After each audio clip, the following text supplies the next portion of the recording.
एक छोटा सा अपडेट और दे दूं आप लोगों को। बेसिकली जो लोग डीमैट अकाउंट में काम करते हैं उनके लिए कि गिरावट आई है तो हम कुछ पैसा डीमैट अकाउंट में डाल के कुछ स्टॉक्स ले लें।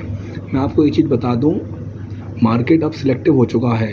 जैसा पहले चलता था 5 अगस्त से पहले कि गिरावट आती है तुरंत रिबाउंड आता था, सारे स्टॉक एक साथ मूव करते थे।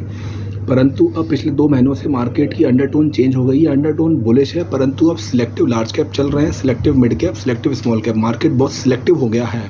बाजार का फोकस केवल सिलेक्टिव स्टॉक्स पे है, सिलेक्टिव सेक्टर पे है। तो भाई साहब ऐसा ना हो कि आप ये सोचो कि इस गिरावट में मैं कुछ भी खरीद लूँ, किसी भी भाव पे ले लूँ, उसका भाव आ जाएगा तो आप अपनी पूंजी डीमेट में फंसा लोगे और उस पर आप रिटर्न नहीं बना पाओगे। पैसों की एक अपॉर्चुनिटी कॉस्ट होती है, कब कितना पैसा कहाँ डाला जाए जिससे उस पर ROI, return on investment, generate हो सके। एक सफल निवेशक, समझदार आदमी की सबसे पहली कोशिश ये होनी चाहिए, प्रायोरिटी होनी चाहिए कि वो अपनी जमा पूंजी पे सरप्लस सेविंग को जहाँ इन्वेस्ट कर रहा है वहाँ से उस पर ROI जनरेट कर सके, रिटर्न ऑन इन्वेस्टमेंट बन सके। इसलिए आपसे हाथ जोड़ के निवेदन है कि ऊट पटांग टिप्स पे, सट्टेबाजी में, स्टॉक्स में पैसा ना लगाएं। मार्केट बहुत सिलेक्टिव है। ऐसा ना हो कि आप इस गिरावट में जो स्टॉक्स ले लें या पहले आपने ली हो तो उनके भाव ही ना आ रहे हों।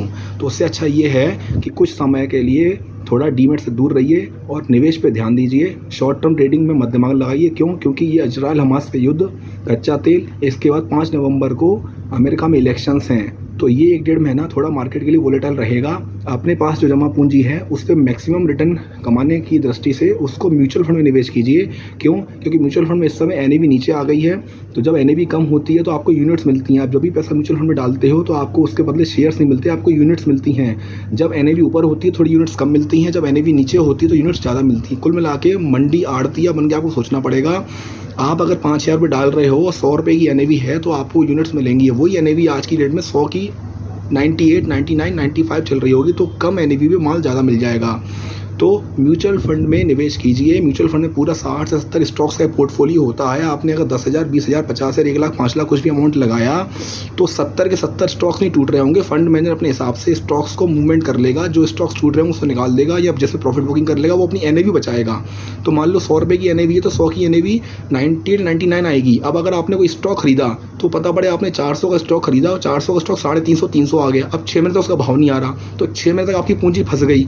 इससे अच्छा जब मार्केट ऐसा हो तो आप म्यूचुअल फंड पर फोकस कीजिए, म्यूचुअल फंड में निवेश कीजिए। ये टाइम है इन्वेस्टमेंट का, ये मार्केट ने मौका दिया है, बाइंग अपॉर्चुनिटी है, इसका फ़ायदा उठाइए और म्यूचुअल फंड में निवेश कीजिए। सस्ते भाव पे, सस्ती NAV पे माल मिल रहा है, फ़ायदा उठा लीजिए। 1.5 महीने, 2 महीने, 15 दिन, 20 दिन, कब तक ये युद्ध चलेगा, कब तक इलेक्शंस निपटेंगे, उसके बाद एक ना एक दिन तो मार्केट में तेज़ी आनी है। FII वापस आएंगे, बाइंग करेंगे। तो जो एंट्री मिल रही है, आपको मौका मिल रहा है, उसका फ़ायदा उठा लीजिए और इन्वेस्ट कीजिए म्यूचुअल फंड्स में। ऊट पटांग स्टॉक्स डीमेट में मत ले लीजिएगा। क्यों? क्योंकि अब selective mid cap, selective small cap, selective large cap चलेंगे। यहाँ से हर सारे स्टॉक नहीं चलेंगे।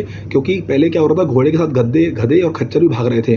अब केवल वही भागेंगे जिनके फंडामेंटल्स अच्छे हैं। तो यहाँ तो आपके अंदर इतनी निपुणता होगी, आप फंडामेंटल समझ के, कंपनी की वैल्यूएशन समझ के स्टॉक बाई कर सको। अगर इतनी एनालिसिस आप नहीं कर पाते तो आप डीमेट बंद करिए और म्यूचुअल फंड पर फोकस कीजिए। धन्यवाद।